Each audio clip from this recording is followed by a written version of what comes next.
नमस्कार, मैं हूँ श्वेता झा और इस वक्त मैं मौजूद हूँ द मिलियनेयर क्लब मीट में। जी हाँ, मिलियनेयर क्लब मीट इस बार खास है और कई मायनों में खास है क्योंकि गोल्डन अपॉर्चुनिटी इस बार लोगों को मिलने जा रही है। उसके बारे में हम आपको बताएंगे, लेकिन उससे पहले बता दें कि बड़ा बिजनेस ने एक बार फिर से लोगों के सामने अपार संभावनाएं पेश की है। लोगों को फिर से ये यकीन दिलाने की कोशिश की है कि आप सपने तो देखो, साकार यहाँ हम आपको करके दिखाएंगे।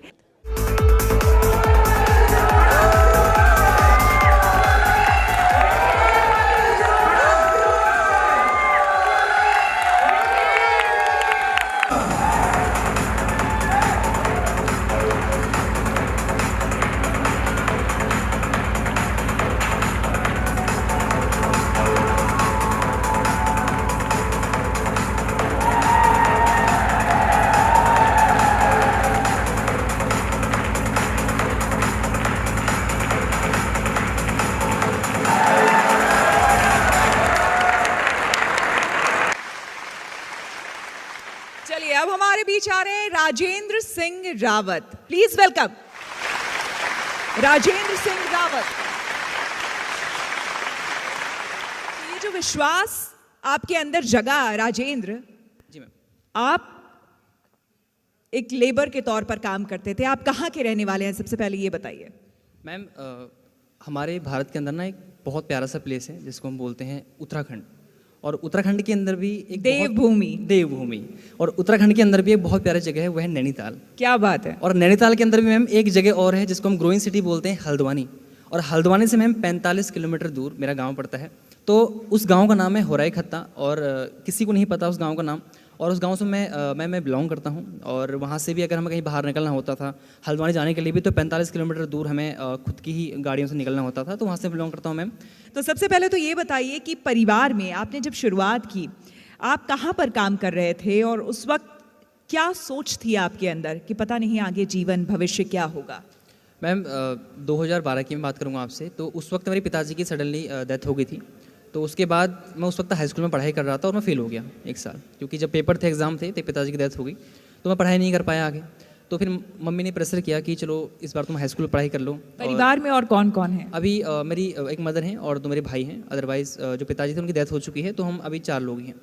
तो फिर मम्मी ने कहा ऐसा करो, तू पढ़ाई कर ले और मैं कुछ भी करके, मैं मजदूरी करके तुझे पढ़ाऊँगी। और खेतों में काम करके और दूसरों का काम काज करके मम्मी ने मुझे पढ़ाया। तो मैंने हाई स्कूल 2014 के अंदर मैंने कंप्लीट कर लिया था। उसके बाद फिर एक मिडिल क्लास फैमिली की मैम जो बच्चे होते हैं उनके ऊपर जब जिम्मेदारी आती हैं तो फिर वो आगे पढ़ाई का सोच नहीं सकते। तो उसके बाद फिर मैंने पढ़ाई को ड्रॉप कर दिया और उसके बाद फिर मैं एक होटल के अंदर मैंने काम किया। लगभग 2 साल मैंने वहाँ काम किया। फिर मैंने एक फैक्ट्री के अंदर काम किया, 12 घंटे काम करता था। और कभी कभी जो कंपनीज़ के ओनर होते थे, तो जो वहाँ के सिक्योरिटी गार्ड होते थे, वो मुझे घर भगा दिया करते थे कि तुम्हारी एज बहुत छोटी है, कंपनी के अंदर विजिटिंग होगी तो तुम्हें पकड़ लेंगे, तो कंपनी को नुकसान हो जाएगा, तुम चले जाओ।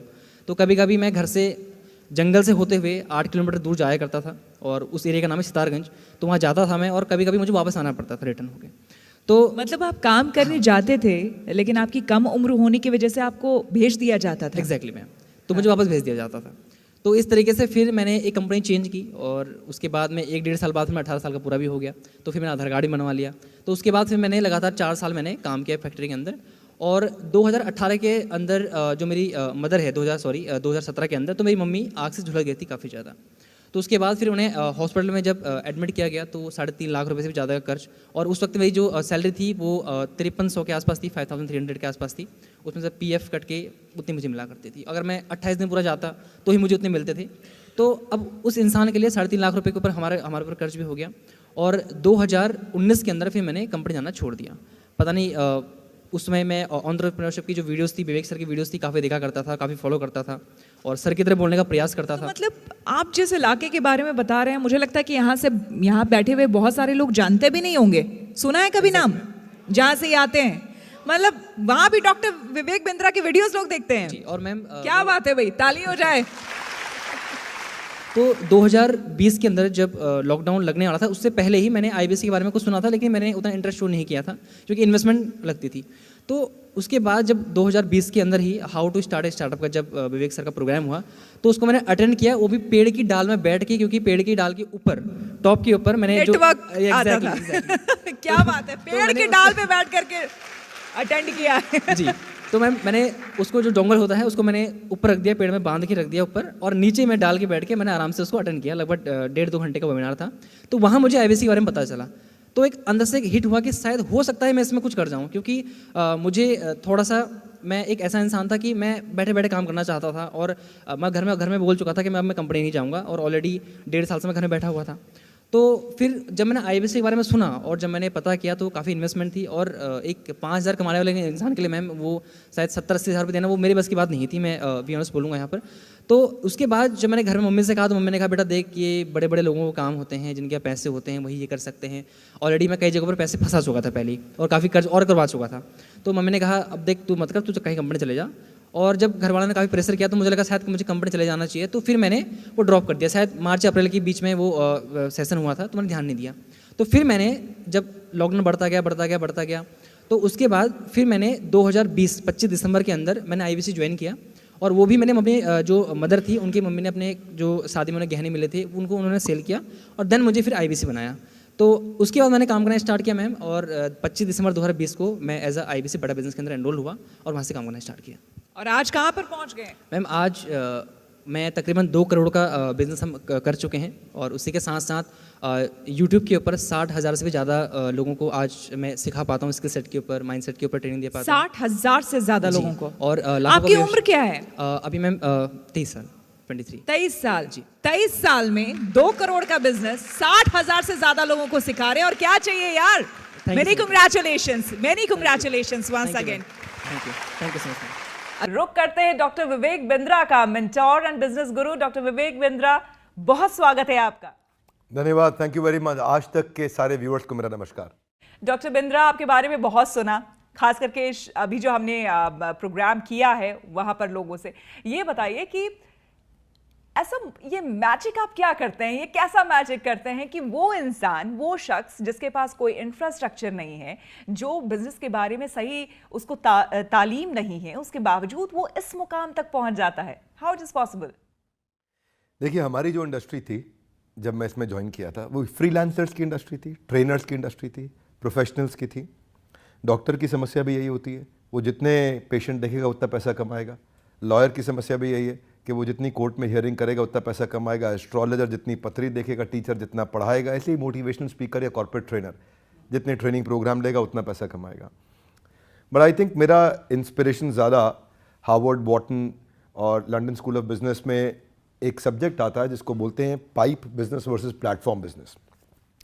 तो मैंने प्लेटफॉर्म बिल्ड करने पे काम किया। जिन लोगों से आज आप मिले वो सारे हमारे इंडिपेंडेंट बिजनेस कंसल्टेंट्स हैं, हमारे माइक्रो फ्रेंचाइजीज हैं। और आपको श्वेता जी जान के अच्छा लगेगा कि आज देश में डोमिनोज हो सकता है कि भागलपुर के पास में किसी गांव के अंदर अपना पिज्ज़ा पहुंचाने में 25 मिनट 30 मिनट लगा दे, लेकिन आज किसी भी प्रोडक्ट का डेमो देने के लिए मेरी man power single digit of minute में पहुंच सकती है, यानी कि 10 से कम मिनट में, 8 मिनट 9 मिनट में मेरी कवरेज आज इतनी बड़ी है। मैं आज इस समय यूनिलीवर का एक सब्सटीट्यूट बनने जा रहा हूं आज डिस्ट्रीब्यूशन नेटवर्क को लेकर के। इतना बड़ा डिस्ट्रीब्यूशन नेटवर्क बिल्ड किया। टॉप बैंक्स हमारे देश के आज फाइनेंशियल प्रोडक्ट्स को लेकर के हमारे साथ पार्टनर करना चाहते हैं कि कैसे हम उनके प्रोडक्ट्स को प्रमोट करें, हमारे अपने एजुकेशनल प्रोडक्ट, वो कंटेंट, वो हैंड होल्डिंग सपोर्ट। तो कोई भी एंटरप्रेन्योरशिप से संबंधित अगर कोई प्रॉब्लम है तो वो आज बड़ा बिजनेस सॉल्व कर रहा है।